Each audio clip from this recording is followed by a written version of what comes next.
Amém. A paz de Deus, igreja, amém. Amém. Sejam todos bem-vindos em nome de Jesus Cristo para mais um culto de adoração neste lugar. Louvado seja o nosso Deus maravilhoso por cada vida que está aqui, por cada família representada neste lugar. Deus seja louvado por esta porta aberta em nome de Jesus Cristo. Também aqueles que acompanham o culto online ali, não sei aonde, pode estar na sua casa ou em qualquer lugar, também seja bem-vindo, que Deus também abençoe a sua vida, aonde você estiver, em nome de Jesus. Vamos compartilhar da palavra de Deus agora, em nome de Jesus. Eu peço que você abra a sua Bíblia em Romanos, no capítulo 8, no versículo 28, nós vamos agora receber uma semente da palavra de Deus. Romanos 8, 28, nós já estamos mergulhados neste texto há alguns dias, e hoje então, o Senhor Ele vai dar continuidade através deste texto, e que nós possamos então compreender aquilo que será ministrado em nome de Jesus. E eu convido então a igreja agora para que se levante em nome de Jesus. Nós vamos orar, nós vamos entregar esta palavra ao Senhor, nós vamos consagrar esta palavra a Deus em nome de Jesus. Pai, nós somos gratos a Ti por esta palavra, Senhor, que está registrada aqui, Senhor Deus. Agora nós pedimos que o Senhor possa preparar, Senhor Deus, os corações, para que possamos receber a semente, Senhor, que será lançada neste lugar, Pai. Pai amado, em nome de Jesus, repreenda todo o mal, repreenda todo o levante do inimigo, Senhor, toda distração, Pai, para que haja entendimento, compreensão, Senhor, para que a palavra possa ser absorvida, Senhor Deus, em nome de Jesus, e vivida por cada um de nós. Nós oramos em nome de Jesus Cristo, que seja o Teu Espírito Santo, Pai, a ministrar, Senhor Deus, a esta igreja hoje, em nome de Jesus, amém? Então diz assim a palavra de Deus, ali a partir do versículo 28, nós já estamos mergulhados nesta palavra, e nós vamos ler todo este contexto de novo, e a gente continua então a partir do versículo 32, na hora da ministração. Mas diz assim a partir do verso 28, sabemos que Deus age em todas as coisas para o bem daqueles que o amam, dos que foram chamados de acordo com o seu propósito. Pois aqueles que de antemão Ele conheceu, também os predestinou para serem conformes à imagem do seu Filho, a fim de que Ele seja o primogênito entre muitos irmãos. E aos que predestinou, também chamou. Aos que chamou, também justificou. E aos que justificou, também glorificou. Que diremos, pois, diante dessas coisas? Se Deus é por nós, quem será contra nós? Aquele que não poupou seu próprio Filho, mas o entregou por todos nós, como não nos dará, juntamente com Ele e de graça, todas as coisas? Quem fará alguma acusação aos escolhidos de Deus? É Deus quem os justifica. Quem os condenará? Foi Jesus Cristo que morreu, e mais, que ressuscitou, e está à direita de Deus, e também intercede por nós. Quem nos separará do amor de Cristo? Será tribulação, ou angústia, ou perseguição, ou fome, ou nudez, ou perigo, ou espada? Como está escrito: por amor de Ti, enfrentamos a morte todos os dias. Somos considerados como ovelhas destinadas ao matadouro. Mas, em todas estas coisas, somos mais que vencedores, por meio daquele que nos amou. Pois estou convencido que nem a morte, nem a vida, nem anjo, nem demônios, nem o presente, nem o futuro, nem quaisquer poderes, nem altura, nem profundidade, nem qualquer outra coisa na criação será capaz de nos separar do amor de Deus que está em Cristo Jesus, o nosso Senhor. Amém? Louvado seja o nosso Deus. Vamos aplaudir ao nosso Deus em nome de Jesus. É esse que nos disse hoje que nós somos mais que vencedores, amém? Podem se assentar em nome de Jesus. E quando você receber uma palavra, seja aqui, seja na sua casa, em qualquer lugar, você pode tomar posse desta palavra e deve tomar posse desta palavra. E quando nós declaramos o amém, significa concordância com aquilo que foi declarado na nossa vida. Então eu convido a igreja para que toda vez que você receber e que esta palavra queimar no seu coração, que for assim uma palavra de bênção sobre a tua vida, que você possa dizer amém, que assim seja, porque a palavra tem poder. Amém, amados? Aleluia. Então nós já vimos em ministrações anteriores o primeiro contexto que diz que tudo vai cooperar para o bem daqueles que amam a Deus e são chamados para o propósito de Deus. E o apóstolo Paulo então continua dizendo que aqueles que o Senhor conheceu, Ele predestinou para serem imagem de Jesus. Nós também falamos acerca de tudo isso. E não só isso, o apóstolo Paulo também diz que aquele que o Senhor já predestinou, Ele também justificou e Ele glorificou, né? E nós falamos no momento da ministração que é como se o Senhor estivesse preparado uma estrada, um pavimento, e Ele simplesmente nos chama para andarmos nesta estrada, neste caminho, no pavimento que Ele fez. E neste pavimento nós vamos viver aquilo que Deus falou acerca de nós, aquilo que Ele já desenhou, aquilo que Ele já escreveu, aquilo que Ele já preparou para os seus filhos.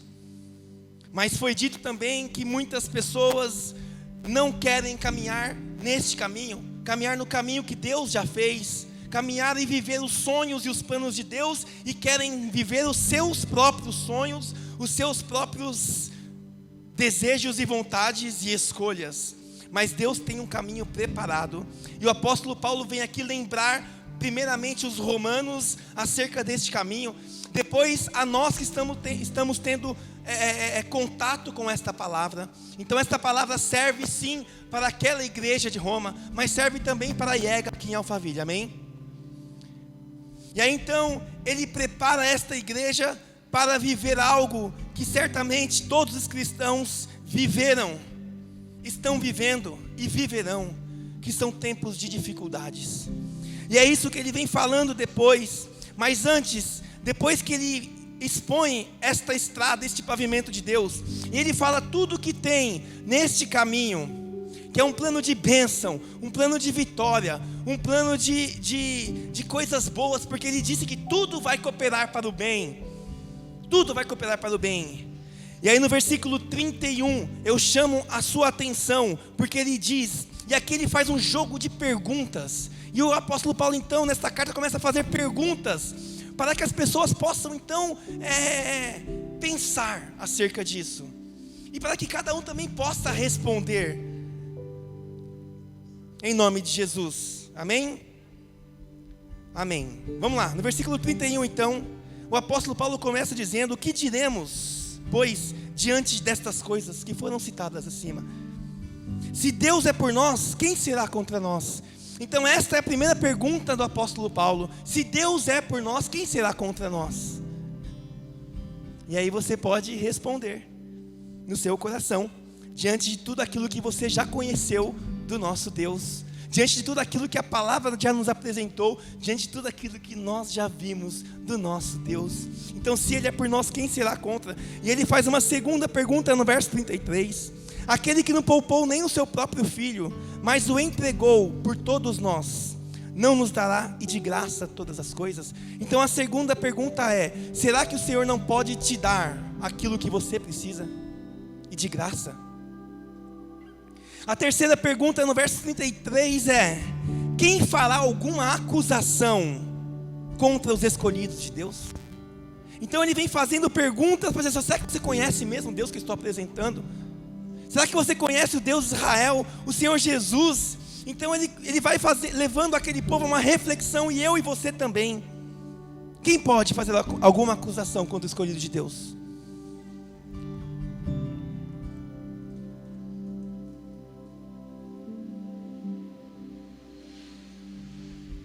É Deus quem os justifica, pois Ele já falou lá no versículo 29, que nós somos justificados pelo Senhor. Eu quero só dar um recadinho, acho que já tem a tia lá atrás, tá? Se quiserem, fiquem à vontade, podem levar as crianças lá atrás, porque já tem uma tia prontinha para ficar com eles lá, amém, amados? Então ele continua dizendo então que o Senhor já nos justificou. E no verso 34, mais uma pergunta. quem os condenará?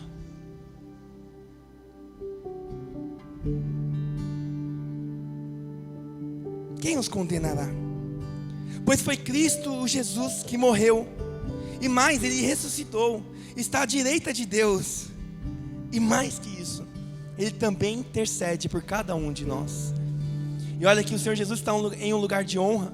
O apóstolo Paulo nos lembra que Jesus está em lugar de honra, à direita de Deus, e que Jesus Cristo também intercede por nós. Amém?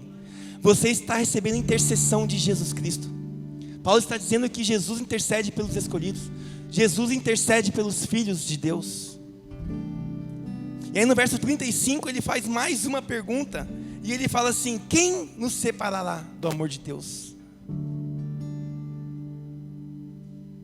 Quem nos separará do amor de Cristo? E ele vai citar aqui algumas situações que certamente aparecerão no pavimento de Deus, na estrada que Ele já construiu, na história da nossa vida. Ele cita algumas situações aqui, entre elas a tribulação, a angústia, a perseguição, a fome, a nudez, o perigo ou a espada. E ele cita tudo isso dizendo: será que tudo isso é capaz de nos afastar do amor de Deus? Então certamente Paulo está olhando ali para aquela igreja de Roma, sabendo que eles já passavam por grande tribulação, por grande perseguição. Certamente passariam por tudo isso, e todos os cristãos que viriam depois também passariam por tudo isso, porque são situações que estarão também no pavimento que Deus construiu para nós. Porque nós já aprendemos que tudo isso serve para muitas coisas, entre elas para formar o nosso caráter, nos forjar, nos criar casca em todos nós, e que nós crescemos com a tribulação. No momento de tribulação existe ali um crescimento espiritual, existe ali uma aproximação de Deus, porque Deus nos conhece, Ele sabe que muitas vezes nós só nos aproximaremos dEle se passarmos por tribulações também. Mas Paulo está dizendo aqui que nada disso vai afastar o amor que Ele tem por nós. O que ele está dizendo é: sim, você vai passar por tribulação, sim, você vai passar por angústia, sim, você vai ser perseguido, pode passar fome, ter nudez, pode ser perseguido, sofrer coisas, e aqui ele cita a espada. Mas o Senhor sempre estará conosco. Ele quer deixar claro que é um caminho difícil, sim, e cada um pode olhar para a sua própria vida agora, olhar para situações que você pode estar passando hoje na sua vida, ou que você já passou, e você pode se ver dentro deste texto. Quem nos separará do amor de Cristo? Nada disso vai separar o amor que Jesus tem por nós. E nada disso também pode separar o amor que nós temos por Jesus. Não são essas coisas que vão nos afastar do Senhor. Mas muitas vezes é tão difícil, é muito fácil falar, é muito fácil pregar, mas não é fácil viver.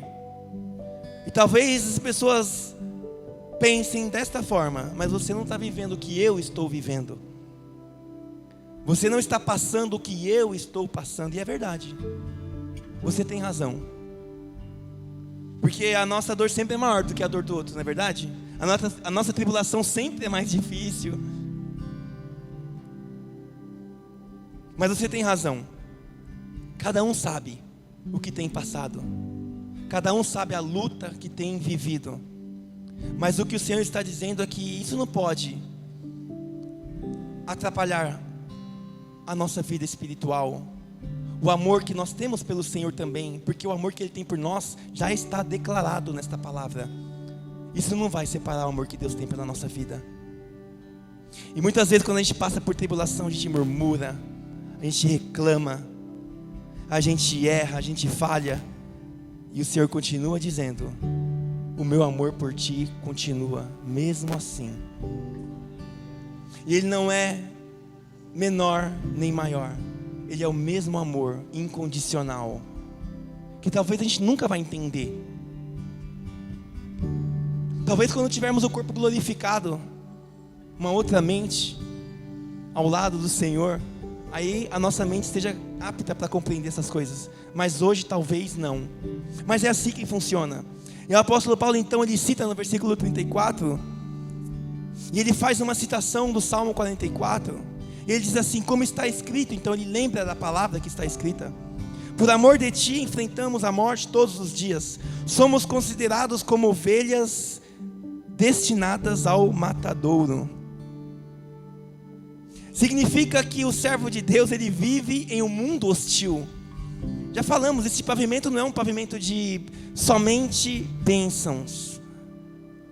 Não adianta a gente falar que o reino de Deus é feito de, uau, é só bênção, só maravilhas. Não, o reino de Deus é feito de bênçãos, sim, mas também de dificuldades, de tudo aquilo que o apóstolo já citou.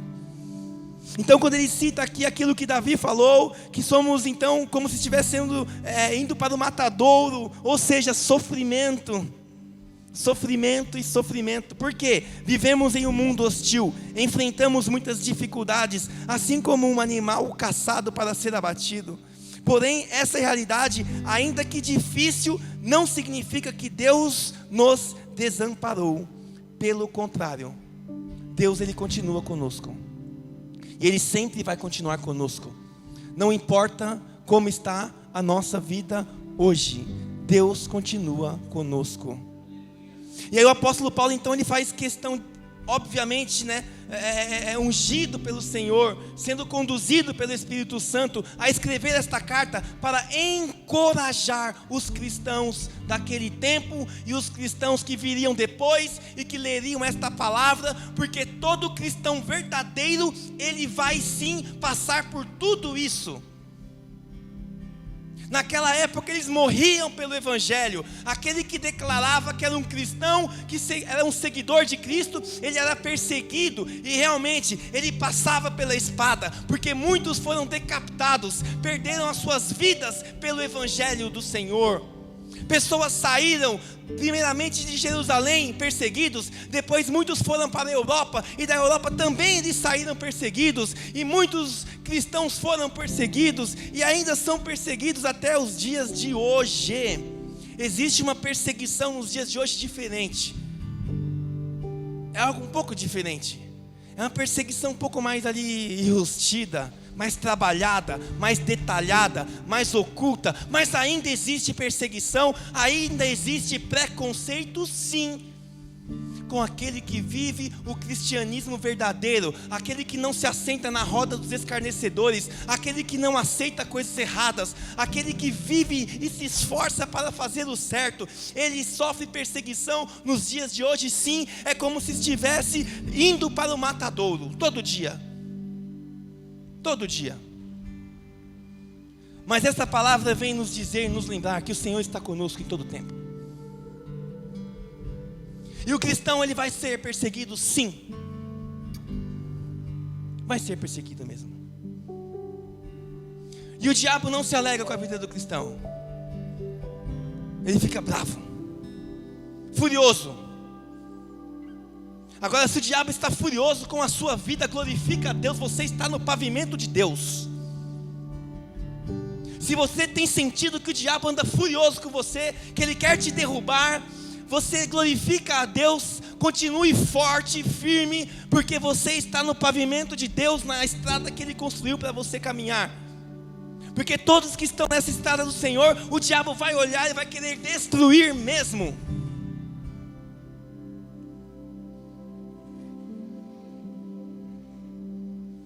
Somos considerados como ovelhas destinadas ao matadouro.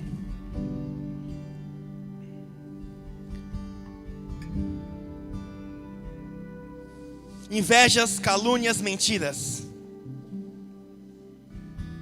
Inveja, calúnias, mentiras.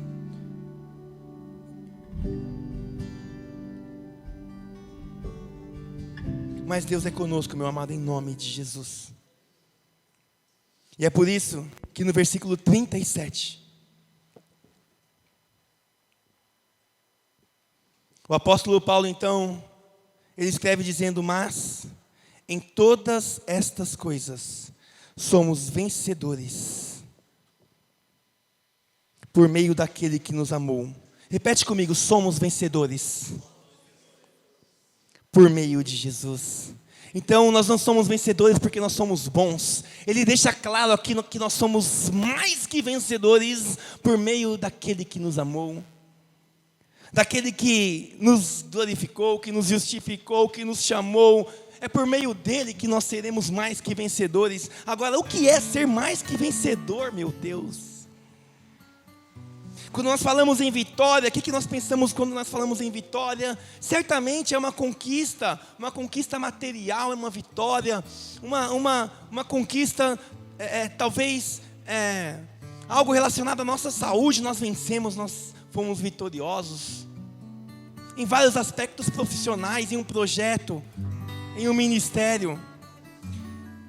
Quando nós falamos em vitória, eu principalmente que trabalho com atividade física, com esporte, com lazer, eu penso logo em competição. E eu imagino aqueles campeões da Olimpíada, e eu já vejo aquele cara sendo vitorioso ali, levantando aquela medalha, a medalha olímpica. Uau! Palmeiras quase campeão, vão levantar lá o troféu. Campeões mundiais, né? Argentina lá, fazendo a maior festa no Mundial. Vencedores nas suas vidas profissionais, são vencedores, sim. Mas por que Paulo diz que nós somos mais que vencedores? Ele está elevando o nosso pensamento a outro âmbito, não o âmbito material, terreno. Ele está elevando o nosso pensamento a um âmbito espiritual, porque ser mais que vencedor, meu Deus do céu, nós somos mais que vencedores, porque além de passarmos por vitórias também terrenas, nós seremos arrebatados aos céus, nós seremos vitoriosos quando nós herdarmos a coroa que não perece. Mais que vencedor é aquele que herda, que conquista uma coroa que não perece. Uma coroa que não perece. Porque essas vitórias, elas sim trazem ali uma alegria, uma satisfação. Claro, glórias a Deus, vamos ser vitoriosos também na nossa vida. Não é porque nós somos crentes que crente não é vitorioso, crente não vai ter nada, não vai ter bênção. Não foi isso que eu disse. Sim, você é abençoado. Amém. Toma posse, meu irmão. Você é abençoado em nome de Jesus. Então sim, você vai viver grandes coisas neste tempo. Mas o que Paulo está querendo dizer é que existe algo melhor. Existe algo muito maior do que tudo isso que a gente está vendo aqui. E eu convido você a abrir a sua Bíblia em 1 Coríntios capítulo 9, no versículo 24.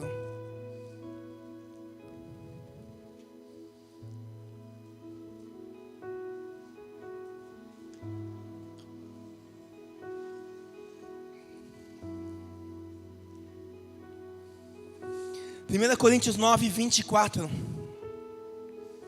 Esse é um grande exemplo que eu gosto muito.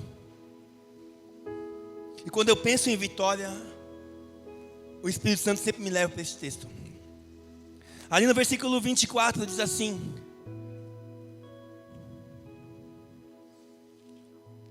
vocês não sabem que de todos os que correm no estádio, apenas um ganha o prêmio? Corram de tal modo que alcancem o prêmio.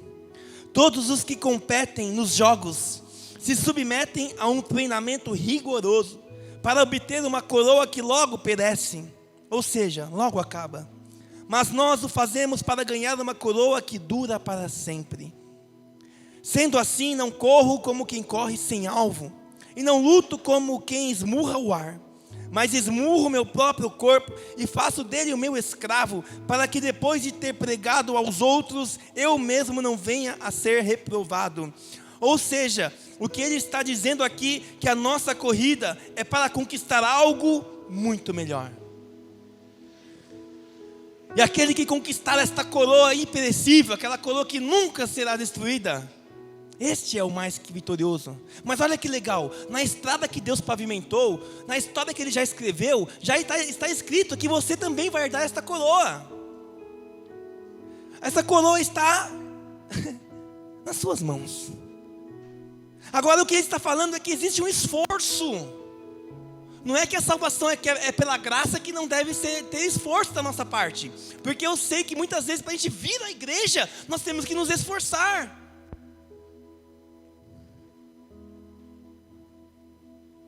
Não só isso. Às vezes tem que ter esforço para ir lá e ficar 1 hora meditando na palavra de Deus. Separar um tempo de oração exige esforço. Lutar contra o pecado exige esforço. É o que Paulo está dizendo. Olha, o que eu faço? Eu esmurro o meu corpo e faço dele o meu escravo. Essa é a minha parte na corrida. Mas a coroa já está garantida, a vitória já está garantida. É a nossa parte como cristãos, em fazer a vontade de Deus, em agradar ao Senhor. Como, pastor? Vivendo longe do pecado. Porque o nosso corpo, a nossa carne, a nossa vontade nos leva a pecar, a querer, a desejar algo que não faz sentido para o cristão, não é a vontade de Deus. Então essa é a nossa parte nesta corrida. Mas o apóstolo Paulo já declarou, ele declarou esta palavra, ele empenhou esta palavra na minha vida e na sua vida, meu amado. Você é mais que vencedor. E aí, além desse contexto de vitória no mundo terreno, além desse contexto, ele está nos chamando a vivermos um evangelho verdadeiro, onde Cristo está conosco o tempo todo. O tempo todo. Então, quando pensarmos em vitória, vamos pensar em algo ainda mais excelente. E aí, dentro desse cenário, pessoas também vão dizer que você não serve para nada. Pessoas vão dizer sim, que você não é vitorioso. Pelo contrário, que você é uma derrota caminhando. Porque nada que você faz dá certo. Tudo aquilo que você coloca a mão não dá certo. Então nós temos que repreender todo esse tipo de palavra que não vem do Senhor. Nós temos que ouvir a voz de Deus e a voz do diabo, e arrancar a voz do diabo e repreender a voz do diabo, sabendo que isso não vem de Deus. O que Deus está dizendo? Olha, Deus está dizendo que você é mais que vencedor. Muitas vezes a gente ouve mais a palavra de derrota, de desânimo, do que a palavra de Deus. E aí, às vezes, o irmão ou a irmã profetiza na nossa vida que nós estamos curados e que vai dar tudo certo, mas o médico fala que não vai dar nada certo.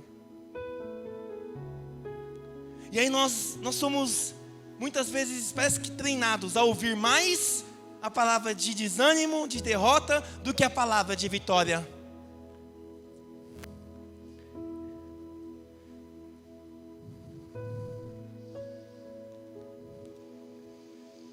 Hoje em dia existe um ritmo musical que é sertanejo de sofrência, né? Eu não é por nada, é porque eu não sou bom de música mesmo. Nem quando eu era jovem eu não era muito de ouvir músicas. Então eu não ouço essas músicas também. Ah, mas você ouve só louvor? Pouco também, não é que eu ouço só louvor não.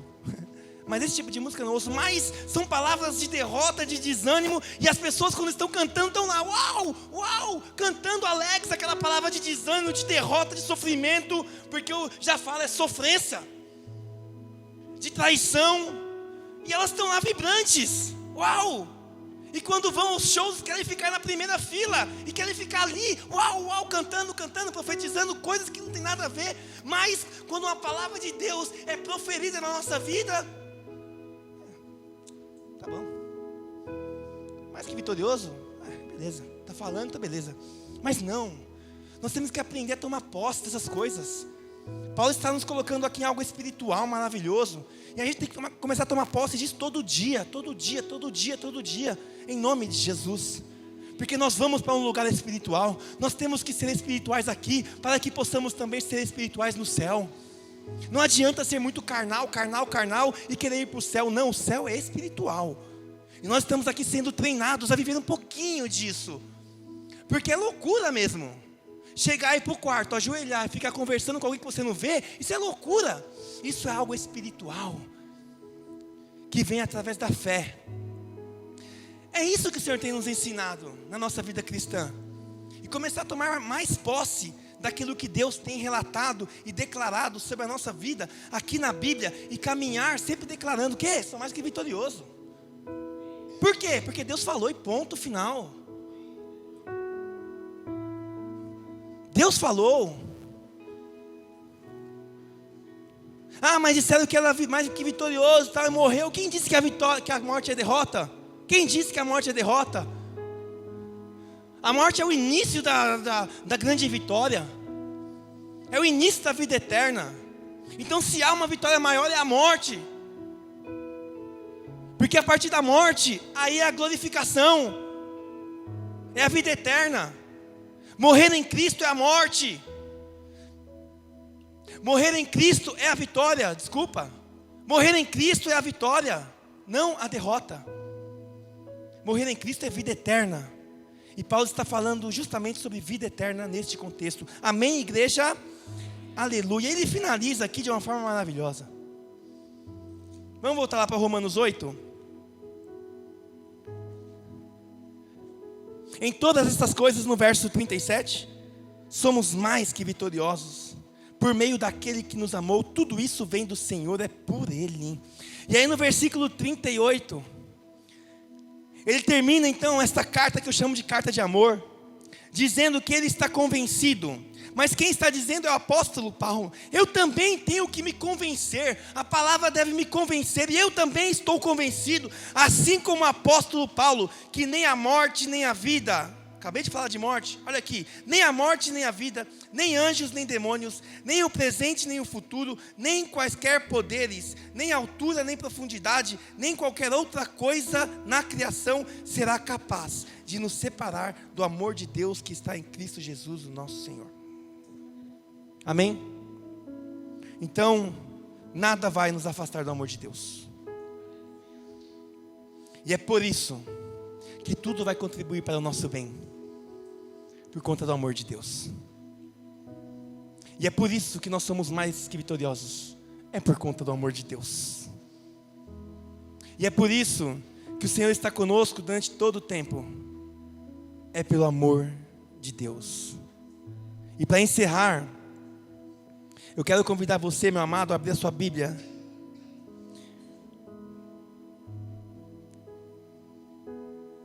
João capítulo 17, verso 15. E aí a gente encerra aqui.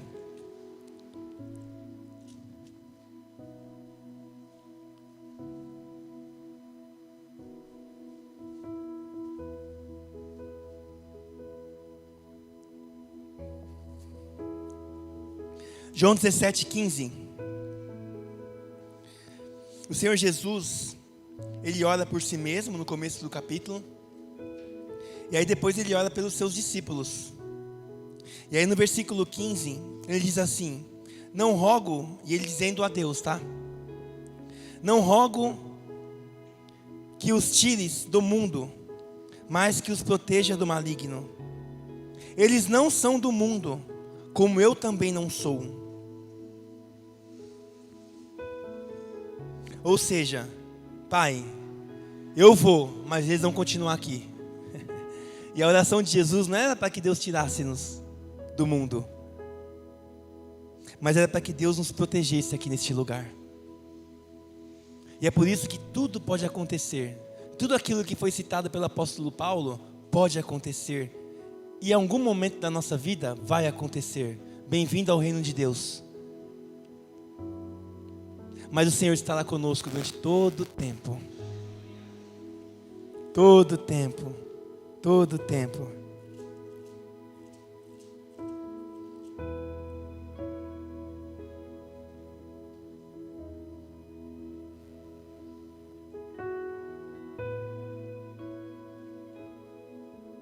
Abra sua Bíblia em Mateus no capítulo 28.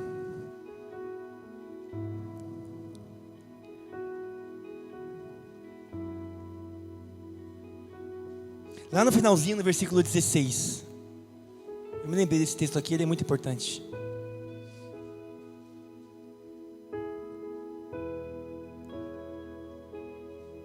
O Senhor então, Ele começa a enviar os seus discípulos a pregarem o Evangelho e falarem de tudo isso que Paulo falou. E aí na direção de Jesus Cristo, no seu direcionamento, na sua grande comitiva, ele disse assim no versículo 16: os 11 discípulos foram para a Galiléia, para o monte que Jesus lhe indicara. Quando viram, o adoraram, mas alguns duvidaram. Então Jesus aproximou-se deles e disse: foi-me dado toda a autoridade nos céus e na terra. Portanto, vão, façam discípulos de todas as nações, batizando-os em nome do Pai, do Filho e do Espírito Santo, ensinando-os a obedecer a tudo o que lhes ordenei. E eu estarei sempre com vocês até o fim dos tempos. Amém?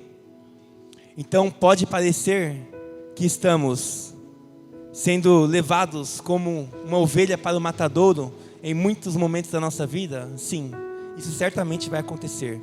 Mas o Senhor Jesus prometeu que Ele estaria conosco em todo o tempo. Então é passar pela situação convicto que não estamos sozinhos, convictos que o Senhor e o amor dEle está conosco durante todo o tempo, entender o que Ele quer fazer com cada momento, com cada situação, mas sem nos esquecer que o Senhor tem algo excelente para nós. Amém, amados?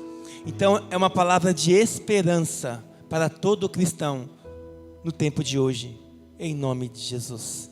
Então não vamos sair daqui hoje sem ter dentro de nós algumas convicções. E você pode depois na sua casa grifar esse texto, ler de novo, porque Deus vai falar mais ainda com você. Mas primeiro, que tudo vai cooperar para o seu bem.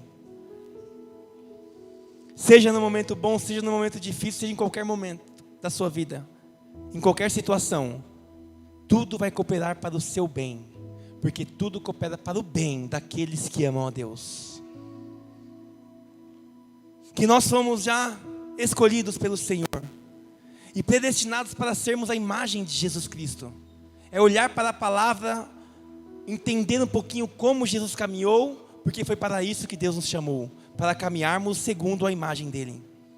Que nós somos justificados, ou seja, o Senhor já pagou o nosso preço. O Senhor pagou o preço do nosso pecado. E Ele nos justificou. E mais que isso, Ele nos deu um corpo glorificado, que vai acontecer no tempo certo. Um corpo sem mancha, sem pecado. Um corpo sem vontades mundanas. Um corpo glorificado.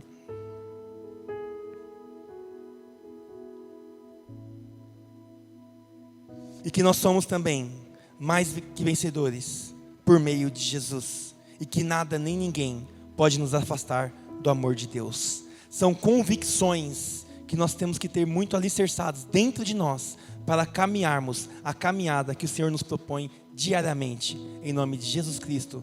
Amém? Amém. Aleluia. Esta foi a porção que o Senhor tinha para o dia de hoje. Encerrando então este contexto que o apóstolo Paulo então escreveu aos Romanos, que somos mais que vitoriosos. Em nome de Jesus, somos mais que vencedores, em nome de Jesus Cristo. E aí, obviamente, né, quando a gente vai ali para Apocalipse, todas as igrejas, o Senhor vai falando então, né, a primeira, que o vencedor, ele terá o direito de comer da árvore da vida. Grava só. Depois, que o vencedor, de modo nenhum sofrerá segunda morte. Depois que o vencedor, o Senhor também dará o maná escolhido, e também dará uma veste branca. Depois que o vencedor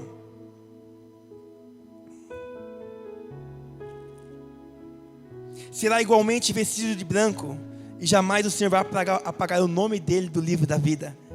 Que o vencedor, o Senhor fará dele uma coluna no santuário de Deus, e dali ele jamais sairá. E que o vencedor também, o Senhor dará o direito, olha só, de sentar-se com ele no trono, assim como ele também venceu e sentou-se com o Pai.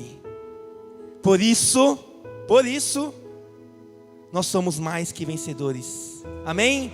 Aleluia, meu irmão, porque nós estamos em Cristo Jesus, estamos nele.